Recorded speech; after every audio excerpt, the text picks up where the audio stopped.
Jonas, chapitre 3.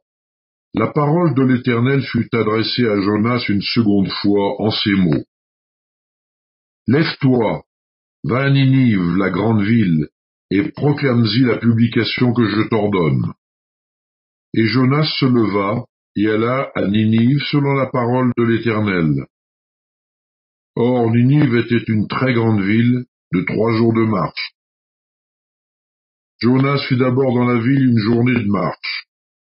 Il criait et disait, « Encore 40 jours, et Ninive est détruite. » Les gens de Ninive crurent à Dieu, ils publièrent un jeûne, et se revêtirent de sacs, depuis les plus grands jusqu'aux plus petits.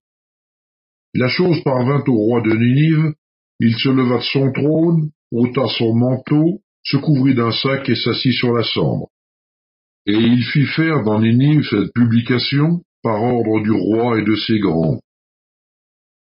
Que les hommes et les bêtes, les bœufs et les brebis, ne goûtent de rien, ne pèse point, et ne boivent point d'eau. Que les hommes et les bêtes soient couverts de sacs, qu'ils crient à Dieu avec force, et qu'ils reviennent tous de leur mauvaise voie et des actes de violence dont leurs mains sont coupables. Qui sait si Dieu ne reviendra pas et ne se repentira pas, et s'il ne renoncera pas à son ardente colère, en sorte que nous ne périssions point.